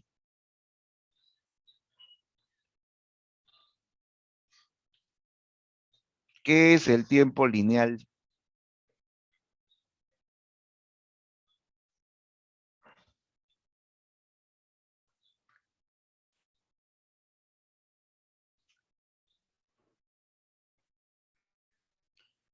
A ver, vamos a preguntar. A ver, Nicolás Farfán.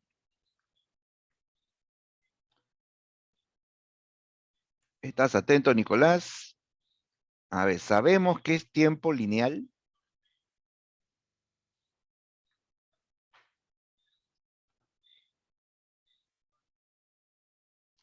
Ya, a ver, Nicolás dice, sí, aquí estoy, profe, no me he ido. Muy bien, Nicolás. A ver, ¿sabemos qué es tiempo lineal? ¿A qué se refiere tiempo lineal?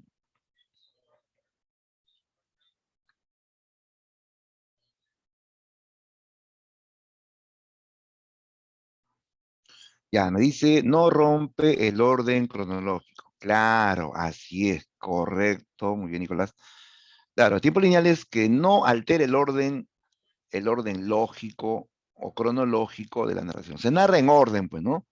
Hay un inicio, un nudo y un desenlace, ¿no? ¿Sí? No hay saltos en el tiempo, no hay flashback todavía. ¿Por qué? Porque estas técnicas provienen del realismo, no del vanguardismo, ¿ya? Del realismo. Bien, entonces se narra en forma lineal y el narrador sabe todo de sus personajes, ¿ya? Es omnisciente. Muy bien. Los temas. ¿Cuáles son los temas? El tema principal es la lucha por la tierra. Tal y como lo había planteado Mariátegui, Ciro Alegría desarrolla ese tema para que el indígena pueda recuperar pues, sus derechos ancestrales, tenía que luchar por la tierra, ¿no? ¿sí? Otro tema que se suma es la ley al servicio de los gamonales, ¿cierto? Pues, ¿no? El gamonal es tan poderoso, tan influyente, que pone la ley a su servicio, compra la ley, soborna al juez, soborna al abogado, soborna autoridades, ¿no? ¿No? Y también otro tema es la comunidad como espacio de armonía. ¿Armonía? ¿Felicidad? ¿Tranquilidad? Sí, dice la comunidad, no dice la hacienda. En la comunidad sí hay armonía, ¿no? Cuando uno comienza a leer esta novela, nos hablan de cómo viven los comuneros antes de que le quiten sus tierras. Nos hablan de una comunidad andina llamada Rumi, la comunidad de Rumi. Dice el autor que Rumi está habitado por campesinos laboriosos, campesinos que viven eh, solidariamente, ¿ya? Tienen su líder, un anciano alcalde llamado Rosendo Maki, que a pesar de ser un anciano, trabaja codo a codo con los campesinos. Es un verdadero líder, pues, ¿no? Él y todos viven en paz. Ellos trabajan la tierra, crían su ganado, ellos se ayudan. Cuando alguien se va a casar, todos le construyen su casa. Cuando hay una obra que hacer en bien de la comunidad, todos participan. Es una comunidad que dicen que la base de desarrollo es la solidaridad, como decía Vallejo también, ¿no? La solidaridad, ¿no? Ahí todos son como hermanos, ¿ah? Todos se ayudan unos a otros, todos se aprecian, tienen su alcalde Rosendo Maki, es un hombre muy probo, o sea, es muy honesto y muy sabio. Él, pues, no sabe leer ni escribir, pero sabe gobernar, ¿sí? Sabe gobernar. Él gobierna en base a una sabiduría popular. Él dice que la felicidad del hombre radica en la justicia para todos. Justicia para todos, ¿no? ¿Ya? Entonces, en Rumi la gente vive en paz. En Rumi el indio vive tranquilo, vive feliz. El problema ocurre cuando viene el gamonal y le hace juicio, gana el juicio y le quita sus tierras, ¿no? Y el indígena deja de ser dueño, las tierras pasan a poder del gamonal y ahora el indígena que era dueño pasa a ser sirviente, sirviente del gamonal. Ya no es dueño de nada, trabaja una tierra que ya no es suya, ¿no? Es explotado, maltratado, humillado, ¿no? Ese es el problema, ahí comienza el problema, ¿no? Pero la comunidad es un espacio de armonía, donde el indio vive en paz, el indio vive tranquilo, ¿no? ¿Ya? Bien, ese es otro tema que se suma al tema principal. Bien, vamos a los hechos principales de la novela. Y ahí tenemos a los protagonistas, a los personajes principales y secundarios. A ver, Rosendo Maki, él es el alcalde de Rumi. Él es el anciano probo y sabio de la comunidad. ¿Ya? Sí, Rosendo Maki es bien sabio. ¿Ah? Este hombre tiene una sabiduría sorprendente. ¿Ah? Él sabe, por ejemplo, qué tierras son buenas para la papa, solamente tocando la tierra, oliéndola, dice, esta tierra es buena para la papa, esta tierra es buena para el maíz, esta es buena para las habas, esta tierra, no, esta tierra no produce bien. O sea, ¿cómo sabe, chicos? Y ni que fuera él, pues, un laboratorio, ¿no? De ingeniería, no sé, de una máquina agrícola, él sabe por experiencia, por los años vividos, pues, ¿ya? También sabe gobernar, ¿no? Bien, un alcalde sabio representa la sabiduría popular, ¿ya? Otro personaje importante en esta obra es Benito Castro. Benito Castro, él es el hijo putativo de Rosendo Maki, él nació en Rumi, pero se vino a la ciudad de Lima. Vino a Lima, aquí estudió, en un colegio nocturno, porque él no sabía leer ni escribir, como todos los comuneros, no sabía leer ni escribir, pero entró a una escuela nocturna donde aprendió a leer y escribir, donde aprendió la historia del Perú, le enseñaron filosofía, le enseñaron el idioma, en fin, ¿no? Y él luego se hizo obrero y sintió la explotación como obrero. Él participó en marchas, se unió a un sindicato de obreros, ¿no? Y así pues, Benito Castro comenzó a aprender muchas cosas y volvió a Rumi, ¿ya? Él va a ser el que va a liderar la rebelión de Rumi contra el Gamonal. Él va a ser el último alcalde de Rumi, ¿ya? Él muere luchando por la comunidad, ¿no? Otro personaje también, en este caso antagónico, es Álvaro Amenábar. Amenábar es el gamonal. Ahora escucha, un gamonal no es cualquier hacendado, ¿eh? Porque hay hacendados que tienen una hacienda pequeña o mediana, pero el gamonal es el dueño de una gran hacienda o de varias haciendas, ¿ya? O sea, él tiene más, es más rico, más poderoso. Es más, el gamonal tiene influencia política. El gamonal tiene tanto poder que él coloca al juez, él coloca al, al prefecto, ¿no? A las autoridades, y ellos están a su servicio. El gamonal tiene incluso posibilidad, puede tener influencia en la capital, ¿no?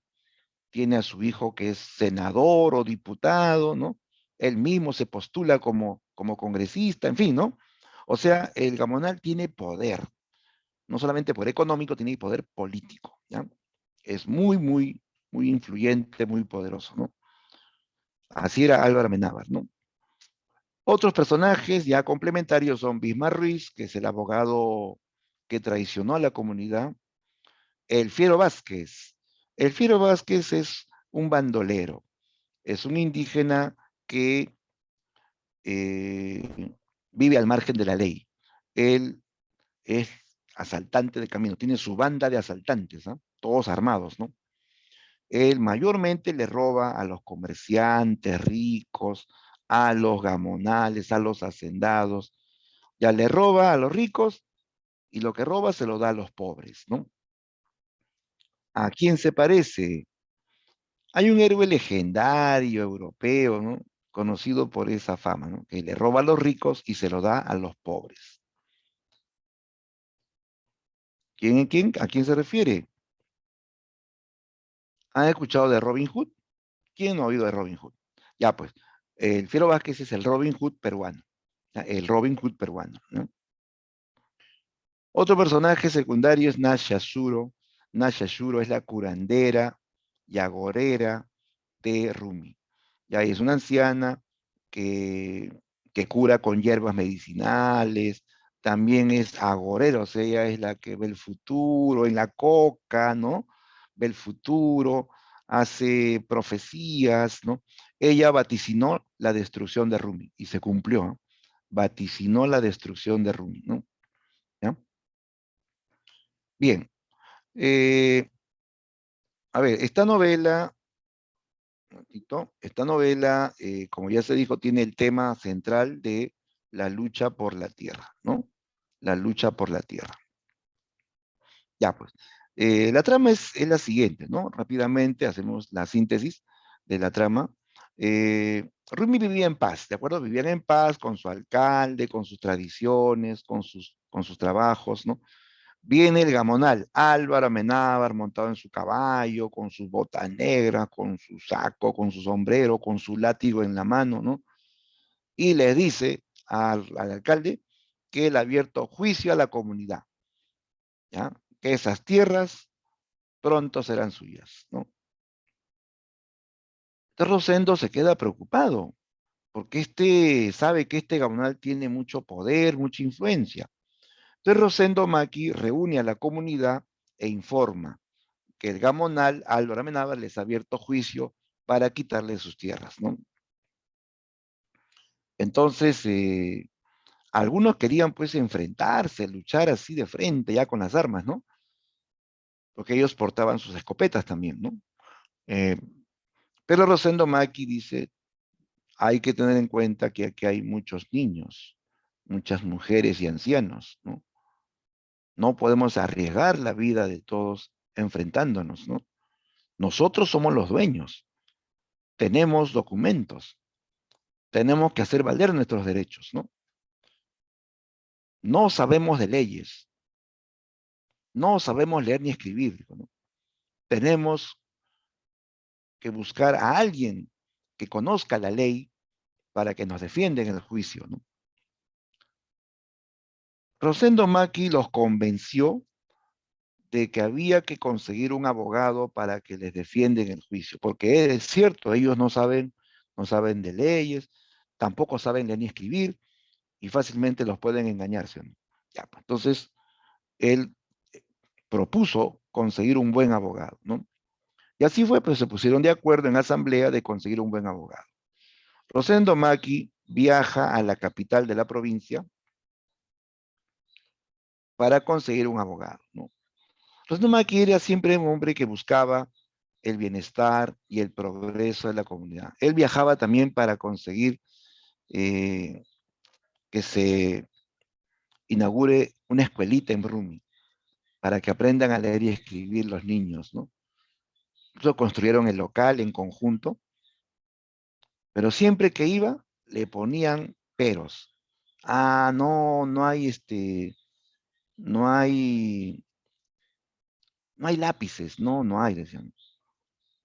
Vuelva después, ¿no? Iba, no, no hay cuadernos, ¿no? Vuelva después. Iba otra vez, no hay profesores, decían, ¿no? Tiene que esperar Rosendo Maki, ¿no? O sea, le ponían todo tipo de trabas, ¿no? No le interesaba la educación, ¿no? De las comunidades andinas, ¿no? Ya, pues entonces, él siempre estaba así buscando el bienestar de la comunidad, ¿no?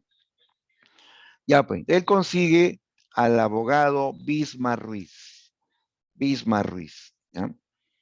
Que se comprometió a ayudarlos, ¿ah? Dijo, yo los voy a defender. Yo le tengo un rencor a ese gamonal, ¿no? Dijo, ¿no? Sí, pues es un gamonal abusivo, ¿no? Yo lo voy a poner en su sitio, dijo, ¿no? Ya pues lo contrató, le pagó su primer mes adelantado, ¿no? Él dijo que iba a ayudarlos, ¿no? Pero este Bismarck Ruiz no los ayuda.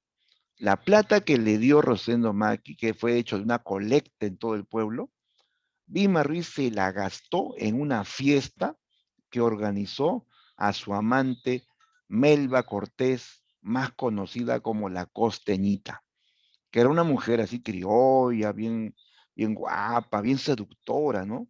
¿No? Y era amante de Bima Ruiz, que era hombre casado, ¿no? ¿Ya? Entonces, eh, resulta que cuando Rosendo aquí lo busca, le dice, no te preocupes, Rosendo, todo está bien, todo marcha sobre ruedas. He enviado eh, varias cartas notariales, he hecho varios oficios, todo va bien. Lo único que falta es plata. Necesito que me des 100 soles más. ¿No? No, doctor, no tenemos ahora ese dinero. Tienes que conseguir, Rosendo. Aquí todo se mueve con plata. Y así le pedía plata, pero no los defendía. Y peor todavía, él se vende al gamonal. El gamonal lo visita, porque ya se enteró que él es el abogado de los comuneros, y le ofrece dinero. Ya, le ofrece dinero. Le puso en la mesa 5.000 soles, que en ese tiempo era más plata, pues, ¿no? 5.000 soles, dijo, quiero ganar el juicio, quiero que tú te pongas de mi lado, ¿no? Y Vilma Ruiz, pues, se hace el difícil, señor, lo que me pide va en contra de la ética profesional, le dice, ¿no? Déjeme pensarlo, le dice, ¿no? Ya, mañana regreso, le dijo, ¿no? Y Bismarck le cuenta pues esto a su amante, la costeñita, Melba Cortés. Y él dice, acepta Bismarck, y con esa plata nos vamos a Lima, nos vamos a veranear a las playas de Lima. No vas a hacer nada malo, solamente te vas a quedar callado, no lo vas a defender y punto. Y convenció la amante al abogado de aceptar el soborno. Ya, pues al día siguiente pactó con el Gamonal de que él estaría de su lado en el juicio. Le dice, solamente quiero que aceptes todo lo que va a decir el juez. El juez Zenobio García es mi compadre, él me debe muchos favores. Ya arreglé con él también, ¿no? Entonces, antes del juicio ya todo estaba arreglado. Y en el día del juicio, Rosendo defendió con vehemencia su derecho a la tierra, terminó incluso con lágrimas en los ojos, ¿no? Luego habló el abogado, hizo un discursazo, habló desde los incas, ¿no? Pero no hablaba de leyes, no presentaba, eh, digamos, casos parecidos, no hablaba no citaba códigos legales, puro discurso, puro floro. Y los indígenas, ay, qué bonito, habla el abogado, seguro que vamos a ganar, ¿no? Pero no, todo ese discurso era pues inútil, ¿no? Al final, el Gamonal presenta a sus testigos pagados que decían que los comuneros habían invadido esas tierras, presenta documentos tergiversados, todos fraguados, pues, de manera fraudulenta, ¿no? Y como el juez ya tenía, pues, indicaciones del Gamonal, al final dicta sentencia en favor del Gamonal. Las tierras le pertenecen a Álvaro Amenábar. Ordena el desalojo, que la gendarmería se encargará de que se cumpla el desalojo. Y así vienen los gendarmes, vienen los peones del Gamonal y sacaron a la comunidad de sus tierras. Los comuneros fueron desalojados, todos son eh, expulsados, ¿no? Ellos se van muy humillados, con rabia, pero con impotencia a la vez porque no podían enfrentarse a la gente armada, ¿no? Y comienzan a buscar otro lugar donde vivir. Se trasladan a la meseta de Yanañahui, que queda en las alturas, ¿no? Era una meseta amplia, pero el clima era agresivo, ahí hacía más frío, incluso había helada dicen cuando ya pues cae poco de nieve y el frío más intenso, te quema la piel, las plantas no pueden crecer bien, ¿no? Caen los rayos caen así en el suelo, ¿ah? Los rayos chocaban con el suelo, el cóndor pasaba por el costado de la gente, ¿no? En ese lugar ellos van a tratar de resurgir, ¿ya? Cuando estaban tratando de resurgir en Yanañahui, otra vez viene el Gamonal y les hace juicio, que las tierras de Yanañahui también le pertenecen, ¿ya? Nuevamente le quiere quitar las tierras a los comuneros. Bien, en esa época también eh, detienen a Rosendo Maki, lo acusan de ser ladrón, ¿no? De albergar delincuentes en su comunidad, lo llevan preso y en prisión a Rosendo Maki lo matan a golpes, lo matan a golpes, ¿sí? La comunidad se queda sin líder, al final ellos se resignan, ¿no? A trabajar para el Gamonal. El Gamonal le dice, vuelvan a Rumi, yo les daré trabajo. Ya pues comienzan ellos a trabajar en la mina, en la plantación de coca, donde se enferman, donde se mueren, donde son tratados como esclavos, ¿no? En medio de tantas injusticias llega Benito Castro. Vuelve, ¿no? Benito Castro, que nació en Rumi, que se fue a Lima, se educó y vuelve a Rumi. Él va a organizar la rebelión de Rumi. Él dice que la solución no puede ser pacífica, sino una lucha violenta, ¿no? Ya pues, él encabeza la rebelión de Rumi, atacan la hacienda del Gamonal, ¿no? Se producen enfrentamientos, finalmente Finalmente, la rebelión va a ser sofocada por las Fuerzas Armadas que respaldan al Gamonal. Viene un ejército de gendarmes fuertemente armados. Benito se enfrenta con los comuneros que apenas tenían pues machetes, hondas o rústicas escopetas. Lucharon valerosamente y todos fueron cayendo, ¿no?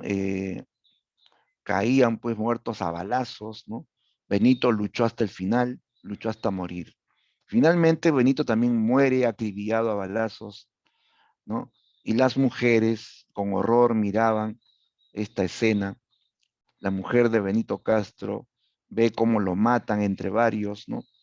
Y grita con impotencia. Ella grita, ¿a dónde iremos? ¿A dónde? ¿A dónde? No había respuesta para esa pregunta, porque para el indio pobre el mundo es ancho, pero es ajeno, ¿sí? Se lo quitan, y la tierra que antes era de ellos se vuelve ajena para ellos, ¿no? Y a donde vayan siempre le dirán que esas tierras no le pertenecen, ¿no? Entonces el título es preciso. Para el indio pobre el mundo es ancho y es ajeno. Esta novela tiene un final muy dramático, muy denunciante, una matanza de campesinos a manos de fuerzas armadas que respaldaban al Gamonal, ¿no? Bien, esa es la temática de El mundo es ancho y ajeno. La lucha por la tierra, una lucha que termina pues en derrota para los indígenas, ¿no? Gana el Gamonal, ¿no? Aquí se cuestiona a un sistema que oprime, ¿no? Un sistema que degrada al indígena, ¿no? El gamonalismo, ¿no? Muy bien, vamos a terminar, chicos, con el desarrollo de la práctica. A ver, todos busquemos el material de hoy. La práctica dirigida 31.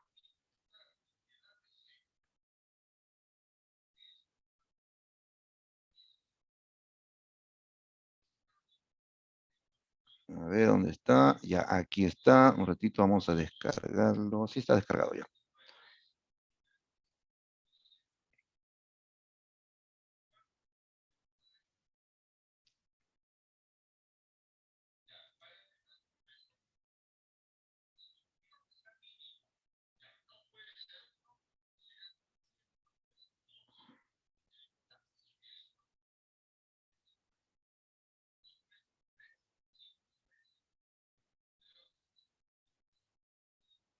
Aquí está.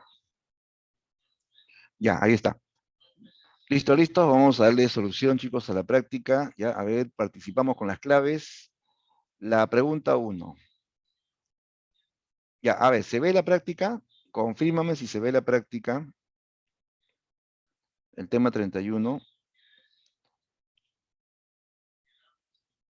¿Se ve? ¿Se ve? A ver, alguien que me diga si se ve o no se ve. Sí se ve. Ya, listo. Gracias, Sebastián. Ya, a ver, la primera pregunta. El indigenismo ortodoxo, o sea, el tradicional, rechazó tajantemente la reivindicación social del indio, la identificación con la cultura andina, la descripción de escenarios andinos, el enfoque paternalista del indio, que rechazó el indigenismo tradicional. Clave, clave. Así es, Richard, muy bien. Ellos rechazan el enfoque paternalista. Ellos decían que este enfoque era pues sentimental, era sentir pena del indio. El indio no quiere pena, el indio quiere justicia, ¿no? Este fue el enfoque del siglo XIX, el enfoque anterior, ¿no? De los precursores, ¿no? Ya, entonces, muy bien, clave correcta, dedo.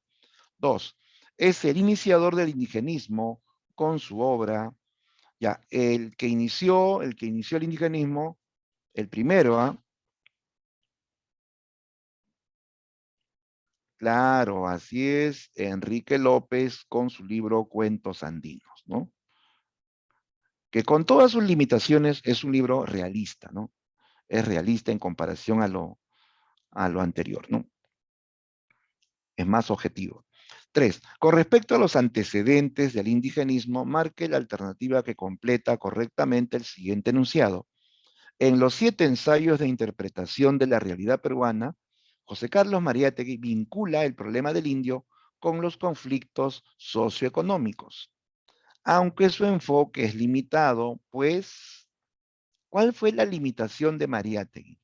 Su análisis fue correcto, su análisis fue impecable, pero tuvo él una limitación en cuanto al tema del indigenismo, ¿no? Su limitación, dice, su enfoque es limitado, pues, a ver,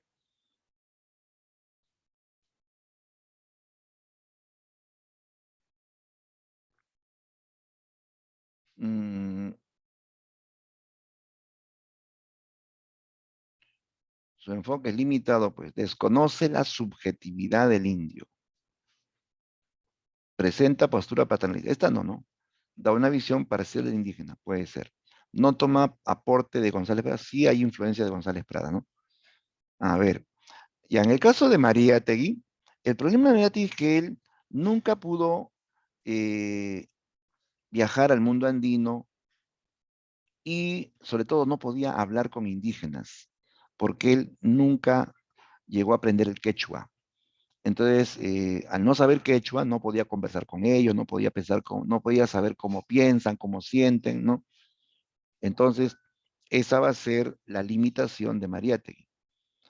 Al no poder, al no manejar el idioma, desconoce, ¿no? La intimidad del indio, ¿ya? A eso se refiere. Desconoce la subjetividad o intimidad del indio por el problema del idioma, ¿ya? La visión parcial, esa es de Enrique López Albújar, ¿ya? López Albújar. 4. Hoy mismo hablaré con el gobernador y con el cura y tal vez mañana quedarás contenta, prometió la esposa de don Fernando, y agregó como despidiendo a Marcela, anda ahora a cuidar de tus hijas, y cuando vuelva Juan, tranquilízalo, cuéntale que has hablado conmigo, y dile que venga a verme. La India, por su parte, suspiraba satisfecha, por primera vez en su vida. Es tan solemne la situación del que en la suprema desgracia encuentra una mano generosa que le preste apoyo, que el corazón no sabe si bañar de lágrimas o cubrir de besos la mano cariñosa que le alargan, o solo prorrumpir en gritos de bendición. De acuerdo al fragmento citado de Ave sin nido de Clorinda Mato, complete el enunciado. En esta novela es perceptible el desarrollo de un enfoque, lo cual constituye una limitación porque claro, aquí vemos pues que la señora, la señora Lucía Marín está protegiendo a Marcela Yupanqui, ¿no? Y ella jamás en su vida recibió ayuda y ahora llora, agradece, se arrodilla y todo para agradecerle a la señora, ¿no? Y ahí se ve pues que el indio necesita protección de otros, solo no puede defenderse. Eso es el enfoque paternalista, ¿ya? Y es una limitación porque muestra al indio como un ser que requiere amparo de otros. Es un ser desvalido, ¿no? Ese es el enfoque paternalista de Clorinda Mato, ¿no? La 5. Con respecto a la verdad o falsedad de los siguientes enunciados sobre las zonas del indigenismo, marque la secuencia correcta. La literatura indigenista se manifiesta en el norte, sur y este del Ande. Norte, sur y este. No, no, no, es norte, sur y centro. No se describe el este. El este es la selva peruana, chicos. Ahí no hay ese enfoque. ¿Ya? La 1 es falso. 2. Redoble por Rancas es una novela representativa de la zona costeña. Redoble por Rancas es de Manuel Escorza, que habla de la Sierra Central, no de la costa. 3. La zona norte tiene como representante al autor de Los Perros Hambrientos, o sea, Ciro Alegría. Ciro Alegría representa al norte, claro, eso está bien, ¿eh? Esa sí está bien. Las novelas y cuentos de Arguedas describen la zona sur andina. Correcto. Ya, entonces las dos primeras falsas, las dos últimas verdaderas, ¿no? Ahí está, clave, dedo. La 6, escritor y magistrado considerado por una parte de la crítica como el iniciador del indigenismo con su obra Cuentos Andinos. Ahí directo, directo, clave, clave C, López Aluja. 7. Autores indigenistas peruanos que ambientan sus narraciones en escenarios de la Sierra Norte y la Sierra Sur respectivamente. Ya, pues en el norte, Ciro, y en el sur, Arguedas. ¿Listo? No es característica del indigenismo. No es. Revalora la cultura andina o indígena, sí, correcto. Es una variante del regionalismo. Claro, el indigenismo está incluido en el regionalismo. ¿Tiene visión paternalista? No, no, no. Esto ya sabemos que esto es un enfoque del siglo XIX, ¿no? Este es, ¿no? ¿De acuerdo? Claro, todos de acuerdo. 9. Completa los espacios. Dice, en el indigenismo se desarrollan dos momentos, indigenismo ortodoxo y neoindigenismo. Ambos se vinculan porque pretendieron, sin embargo, a diferencia de la etapa anterior, el neoindigenismo incluyó, allá, algo que distingue al neoindigenismo es la idea de los mitos, la visión mágica, porque ellos cultivaban lo real maravilloso. ¿Ya? En el neoindigenismo se cultiva lo real maravilloso, que incluye mitos, elementos mágicos de la cultura andina, ¿no? Ambos tratan de representar de manera fidedigna al mundo andino, pero el neoindigenismo incorpora también la parte mágica o mítica, la visión mítica del hombre andino. ¿Ya? Entonces, la respuesta está acá. Clave C. La última, la 10. En los momentos previos a la configuración del indigenismo en el Perú, escritores como Clorinda Mato y González Prada muestran un interés por denunciar los abusos que sufren los grupos indígenas. Sin embargo, porque asumen la educación del indio como requisito para su reivindicación. O sea, hay que educar al indio, hay que darle educación, y eso es parte del enfoque paternalista. El indio debe ser defendido, educado, o sea, como un padre, pues que ve a su hijo, ¿no? Al hijo hay que cuidarlo, hay que educarlo, ¿no? Hay que protegerlo. Esta es una visión paternalista, ¿ok? Listo, esa es la clave final. Bien, chicos, eh, ahora sí, con esto ya estamos cerrando nuestra sesión de hoy. Muy bien, buena participación. A los chicos que participaron, los felicito. Y no se olviden hacer su domiciliaria. ¿Ya? Listo, muchachos. Entonces, nos vemos ya la próxima semana.